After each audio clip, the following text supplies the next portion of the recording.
Sellest on saamas liiga tavaline nähtus. Vene droonid, mille kohta Kreml väidab, et need on mõeldud Ukrainale, satuvad üha sagedamini Rumeenia õhuruumi. Need droonid ei olnud kunagi mõeldud Ukrainale. Need on osa Venemaa hirmutamistaktikast, kui Putin ja tema käsilased püüavad survestada Rumeeniat Ukraina toetamisest loobuma. See ei tööta. Rumeenial on Venemaa mängudest küllalt saanud. Vladimir Putin on jahmunud, sest Rumeenia on hakanud Venemaa droonide vastu tule avama. See on eskalatsioon, mida sa ei usu, ja sellel on tagajärjed nii NATO-le kui ka Ukrainale. Alates 24. juulist tulistas Rumeenia 3 päeva jooksul alla 3 Venemaa ründedrooni. Need ebaseaduslikud sissetungid langesid kokku Venemaa intensiivistunud rünnakutega 614 kilomeetrise piiri lähedal, mida Rumeenia jagab Ukrainaga. Venemaa väidab, et need sissetungid on juhuslikud. Venemaa ütleb seda alati, kuid siin on muster ilmselge ja Rumeenia reaktsioon ei jäta kahtlustki, mida nad neist droonidest oma õhuruumis arvavad. Kõik 3 Venemaa drooni on F-16 hävitajate poolt alla tulistatud. Ja need saadeti õhku kohe, kui selgus, et droonid olid Rumeenia territooriumile tunginud. Esimene juhtum toimus 24. juulil. Venemaa droonid lipsasid Rumeeniasse kuskil Sulina ja Fõtõšti vahel. Viimases asub muide ka lennubaas. Hävitajad tõusid õhku. Esmalt paar Eurofighter Typhooni, mis ei suutnud Vene drooni alla tulistada. Neile järgnes F-16, mis tulistas raketi ja tõi Vene drooni alla põllule Põdina lähedal. Vraki ülevaatusel selgus, et tegemist oli Vene drooniga Shahed. Järgmisel päeval kordus olukord, kuid seekord ületas Vene droon Rumeenia piiri Donau delta lähedal. Seekord saatis Rumeenia õhku 4 lennukit. Vene droonil polnud mingit võimalust. See mudel oli eelmisest võimsam, reaktiivmootoriga droon, mis muutis selle õhusõiduki kiiremaks. Seejärel 26. juulil ületas 3. Vene droon piiri umbes kell 10:15 hommikul. Jällegi tõusid Fõtõšt lennuväljalt õhku F-16 hävitajad. Seekord hävitades Vene drooni kusagil Rumeenia territoriaalvetes Mustal merel. 1 drooni oleks võinud pidada juhuseks, 2 tekitavad kahtlusi ja 3. See on muster, mis viitab sellele, et kõik see oli Venemaa poolt väga tahtlikult tehtud. Siin on võtmetähtsusega Donau jõgi ning sellest, mis seal toimub, arusaamine aitab mõista, miks Vene droonid satuvad ikka ja jälle Rumeenia territooriumile. Suure osa sõjast on Venemaa rünnanud Ukraina sadamaid sellel jõel. Selleks on ka hea põhjus. Donau on oluline ekspordikanal, mida Ukraina kasutab oma teravilja maailmale saatmiseks. Just selle ühe veetee kaudu teenib Ukraina igal aastal miljardeid dollareid tulu. Venemaa tahab sellele lõpu teha. Venemaa on seda tahtnud juba aastaid. Sajandeid on Donau sadamad, nagu Izmail ja Odessa, olnud suhteliselt vaiksed, sageli pääsenud ümberkaudsetest sõdadest. Nüüd on need sadamad sihtmärgiks, kuna Venemaa püüab võtta suure osa Ukraina teraviljatööstuse tuludest, mis moodustab 10% kogu maailmas müüdavast nisust. Ukraina eksport toidab miljoneid inimesi. Venemaa laseks pigem neil inimestel nälgida, kui lubaks Ukrainal tugevamaks saada. Venemaa ründab pidevalt Donau sadamaid. Mais tabati Izmaili 2 korda, esimest korda 2. mail ja teist korda 19. mail, mis põhjustas kahju sadama infrastruktuurile. Miks see kõik on oluline Rumeenia kontekstis? Osa Donau jõest kulgeb ligikaudu Ukraina ja Rumeenia piiri ääres. Seda näeme ka viimaste drooni sissetungide teisest juhtumist. See juhtus Rumeenia Donau deltas. Aastaid on Venemaa saanud kasutada seda, et jõgi on jagatud Ukraina ja Rumeenia vahel, et end õigustada iga kord, kui tema šahiidid sisenevad Rumeenia territooriumile. Me ei püüdnud Rumeeniat tabada, väidaks Kreml. Me sihtisime Ukrainat. Ja mõnda aega võisid neil väidetel olla teatud usutavus. Elektroonilise sõjapidamise süsteemid, mis on mõeldud droonide kursilt kõrvalejuhtimiseks, on tõenäoliselt paigaldatud kõigisse Ukraina Donau sadamatesse. Pole sugugi võimatu, et Vene droonid võivad pärast signaalide segamist kogemata Rumeeniasse lennata. Kuid siin on üks probleem. Juhuslik ülekandumine võiks seletada mõnda üksikut drooni siin-seal. Kuid nagu Kyiv Post märgib, on 3 viimast sissetungi järjekorras 31, 32 ja 33 pärast Ukraina sõja algust. Iga kord Rumeenia on olnud sunnitud droonidega tegelemiseks hävitajaid õhku tõstma, kuigi seni on pigem jälgitud, kui neid droone alla tulistatud. Lisaks sellele on Vene droonide rususid avastatud Rumeenia territooriumil umbes 50 korral. Lihtsalt öeldes on need numbrid liiga suured. Enamik neist sissetungidest ei ole juhuslikud ja 3 juhtumit 3 päeva jooksul ei ole kindlasti juhus. Venemaa ei saa enam kasutada rünnakuid Donau ääres ettekäändena. Kreml saadab neid droone sihilikult ja selleks on väga hea põhjus. 1,71 miljonit dollarit.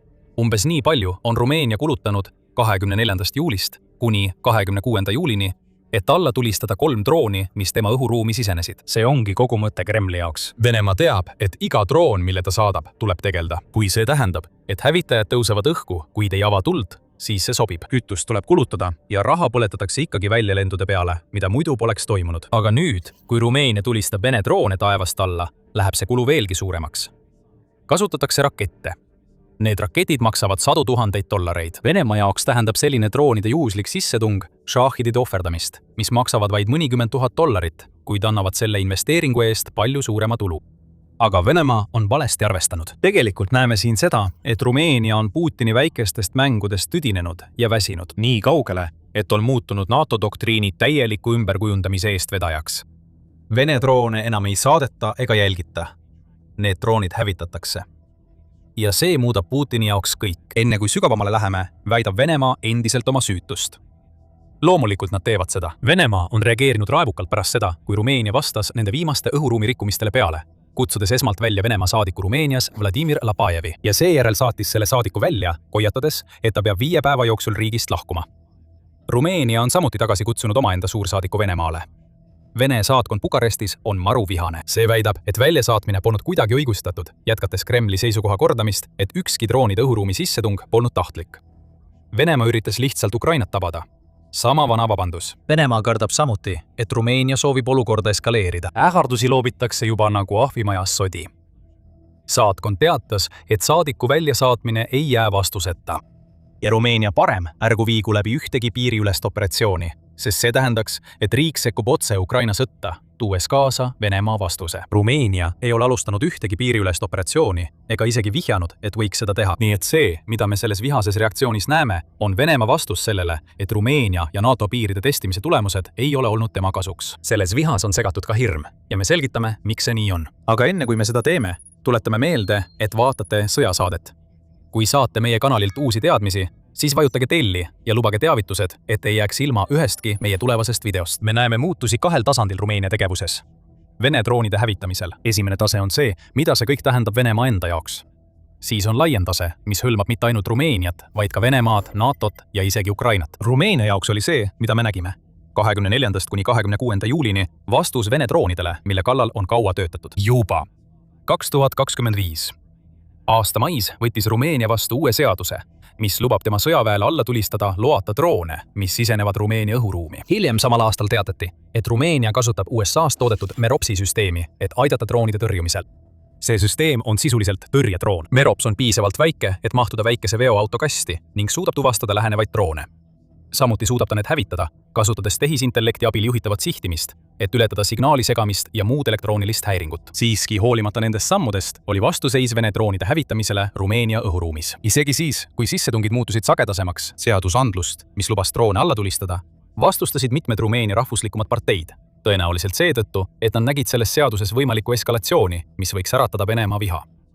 See vastuseis on nüüdseks selgelt kadunud ja selle põhjuseks on maikuus aset leidnud juhtum, millest Rumeenia sõjaväeanalüütik Radu Tudor rääkis ABC Newsile ning mis tõenäoliselt toimis psühholoogilise päästikuna, sundides Rumeeniat lõpuks midagi Vene droonide vastu ette võtma. Siiani oli see tõenäoliselt NATO liitlaste otsus mitte vastata tulejõuga, sest see kujutas endast mingil moel eskalatsiooniohtu, ütleb Tudor. Nüüd on see Rumeenia enda otsus. Siin on põhjus. 28. mail tuli uudis, et Rumeenia oli taas saanud drooni sissetungi ohvriks. Ainult et seekord oli asi teistsugune. See oli kindlasti ohtlikum. Vene droon paiskus Ida-Rumeenias elumajja, vigastades ema ja tema last. Rumeenia teadis, et droon oli tulemas. Seda oli radariga jälgitud. Ometi ei saadetud hävitajaid seda alla tulistama. Ja 2 inimest olid peaaegu oma elust ilma jäänud. See oli hetk, mil öeldi, et aitab küll. Soovimata enam sama riski võtta ning Rumeenia on selgelt teatanud, et kõik Vene droonid, mis edaspidi tema territooriumile sisenevad, lastakse alla. See tõestas seda väidet 3 päeva jooksul 3 korda.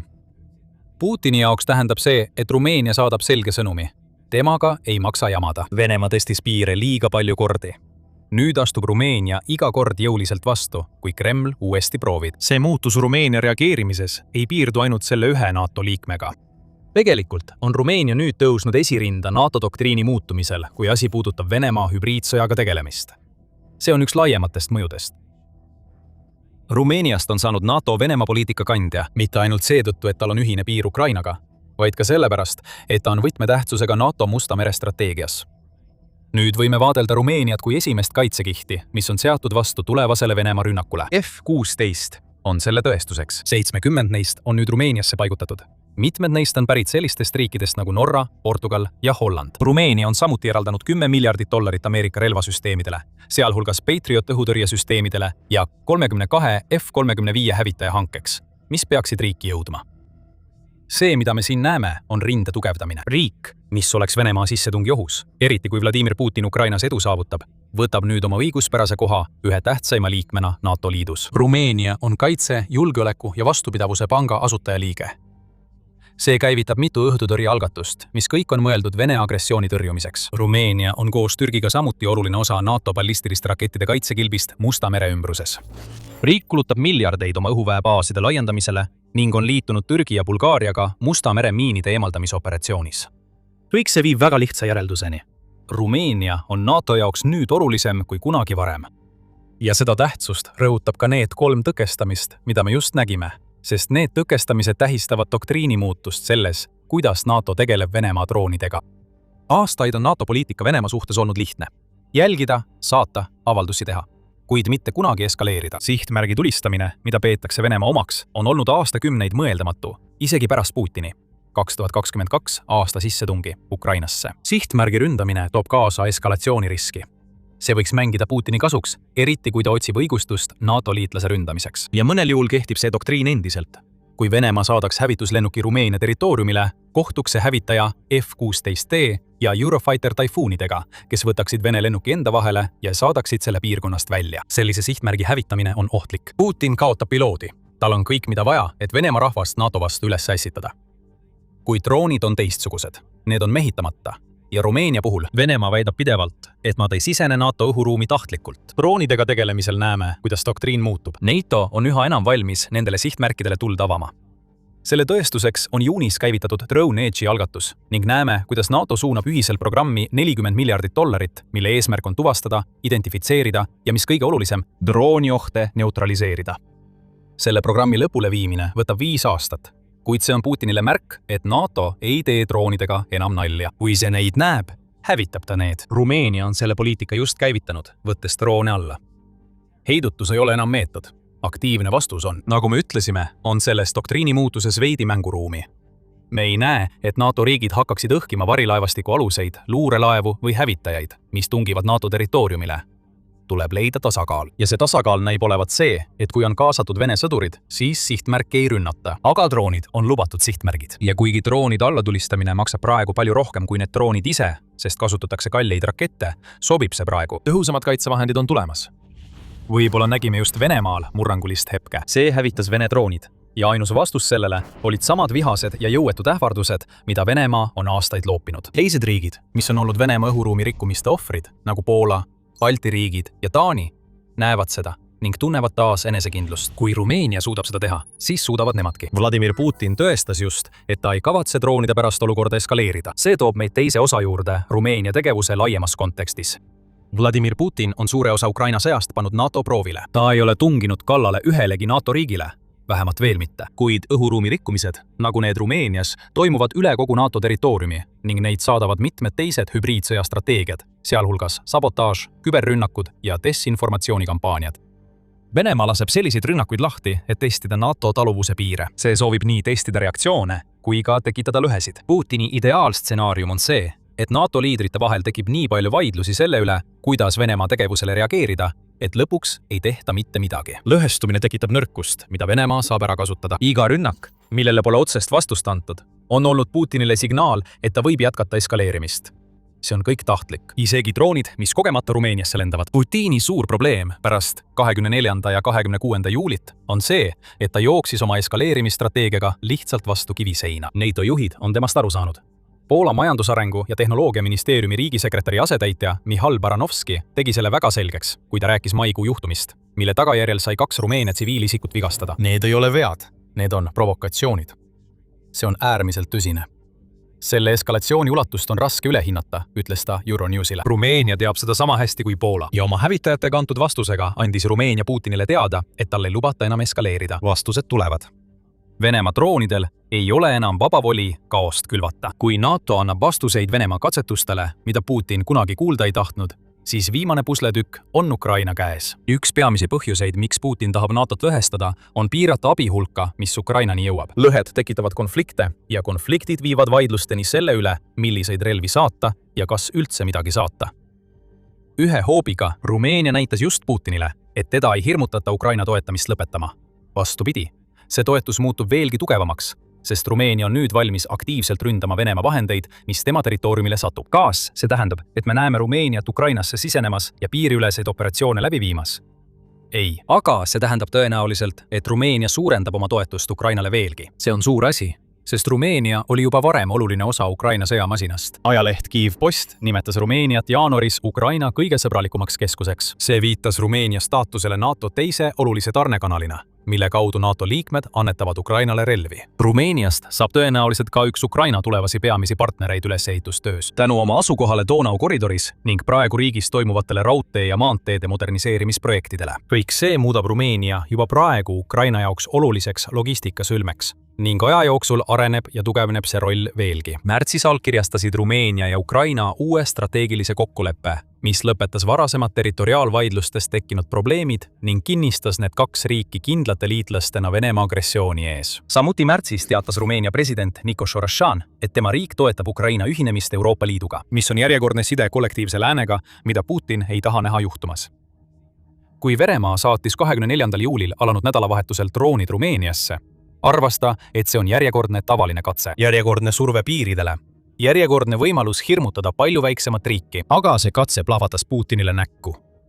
Rumeenia vastas Venemaa droonidele hävitamisega ja tehes seda näitas Rumeenia oma seisukohta. Mitte ainult Ukraina liitlasena, vaid ka ühe võtmeriigina kujunevas rindejoones, mis tekib NATO ja Venemaa vahel. Doktriin on muutunud. Vaatlusest on saanud hävitamine. Nüüd teab Putin, et ta mängib tulega iga kord, kui ta tulevikus proovib Rumeenia vastu midagi katsetada. See pole olnud Venemaa jaoks hea kuu, kui nad üritavad edendada Putini kinnisideed, vallutada Ukraina ja kahjustada NATOt. Ukrainas olid Venemaa kindralid nii meeleheitel, et oma juhile meeldida, et nad ütlesid Putinile, et Venemaa on vallutanud Konstantinivka. Kindralid valetasid. Tegelikkus on see, et Ukraina geniaalsed väed meelitasid Venemaa sõdurid hävitavasse lõksu. Saate sellest lõksust ja selle laiematest tagajärgedest rohkem teada meie videos. Ja kui teile see video meeldis, siis ärge unustage tellida sõjasaadet ja vajutada teavituskella, et olla kursis meie kajastusega viimastest sõjalistest arengutest Ukrainas, Euroopas ja ülejäänud maailmas. Ja nagu alati, aitäh vaatamast!